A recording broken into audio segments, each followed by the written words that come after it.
Boker Tov, mes chers amis, nous allons commencer une nouvelle série, comme vous le savez, donc les Shabbatot entre Pessah et Shavuot. Nous avons l'habitude nous avons comme coutume de lire ce qu'on appelle les Pirkei Avot, le traité des pères, et je vous propose pendant ces jours quelques commentaires sur les Mishnayot. Alors peut-être qu'on va les faire dans l'ordre, et même si on dépasse Shavuot, peu importe, puisque comme vous le savez, dans les communautés ashkénazes, ils lisent pendant tout l'été les Pirkei Avot. Ils considèrent que les enseignements contenus dans ces traités sont d'une grande utilité lorsque, évidemment, le Yetzer Hara devient plus fort, la période de l'été par exemple, et évidemment, dans un premier temps, il s'agit de mieux se préparer pour Kabbalat Torah, pour recevoir la Torah à Shavuot. Et c'est pour ça que, en guise donc d'introduction, pourquoi on a appelé Avot, donc ça vient de Av. Av, c'est le père. D'abord, c'est comme dans les Melachot. Comme vous le savez, dans les travaux interdits de Shabbat, il y a ce qu'on appelle Av Melacha, c'est la Melacha, le travail principal, et c'est pour ça que c'est Av, et il y a après les Toladot, les dérivés. Donc, pour que l'on comprenne que tous les têtes, tous les enseignements d'ailleurs de Pirkei Avot sont des têtes de chapitre, et que on peut évidemment développer sans fin chaque parole prononcée par des sages. Sachez que ça a été composé avec tous les autres Mishnayot de Pirkei Avot par Rabbi Yehuda Hanassi, appelé Rabbi, et l'enseignement contenu dans les Pirkei Avot parle de générations de sages de à peu près 5 siècles avant notre ère jusqu'au deuxième siècle, temps où a été clôturée la rédaction de la Mishnah par Rabbi Yehuda Hanassi. Donc la majorité de ces rabbanim, de ces sages, ont vécu en Israël, même s'il y a quelques exemples, quelques exceptions, pardon. Et je vous fais part d'un commentaire du Meiri dans ce qu'on appelle Beta Bechira, c'est dans son introduction au Pirkei Avot, où il dit quelque chose de magnifique. On dit pourquoi ce traité étrange de Avot, que l'on traduit par père, puisque ce traité, dit-il, vient des pères. Ce sont les colonnes sur lesquelles fut bâtie toute la maison de la Torah, et quand un se réfère à ce que fondèrent les premières générations, ou encore parce qu'ils sont exposés des choses qui sont les pères et les principes de toute sagesse et de tout commandement, ainsi que le chemin de toute élévation. Donc c'est du mairie qu'on s'inspire donc pour faire comprendre que c'est la base sur laquelle va être construite, donc tous les enseignements vont être construits, tous les enseignements, qu'on l'un se repère dans la cause qui détermine la pensée et l'acte, comme c'est expliqué à la différence entre Av et M, le père et la mère. Av, c'est la Chorma, la mère, c'est Bina, et le père, donc, c'est tout le potentiel, comme dans la procréation, dans la goutte qu'il transmet à la mère. Donc, tout y est, et il faudra après la Bina pour développer tout ce qui est contenu dans les traités. Et c'est pour ça que ce symbole de Av ici est plus que parlant pour nous faire comprendre que l'enseignement ne se cantonne pas uniquement à ce qui est écrit, mais savoir développer tout ce que l'on peut tirer comme enseignement de ces Mishnayot. Alors, la première qui nous étonne, c'est Moïse reçut la Torah du Sinaï. Alors, tous les commentateurs, bien entendu, posent la question, mais on n'a pas reçu du Sinaï, puisque c'est au Sinaï ou sur le Sinaï.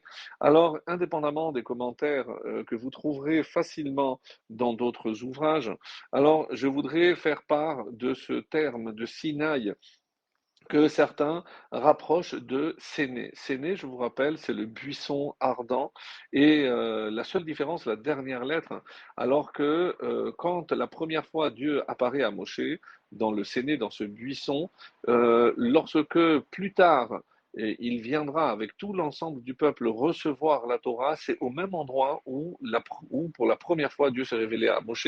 Et c'est pour ça qu'on a changé la lettre He par la lettre Yud 10, parce que c'est là-bas qu'on a reçu les 10 commandements. Et on est passé donc du Séné au Sinaï. Alors, qu'est-ce que veut dire que Moshe a reçu la Torah du Sinaï?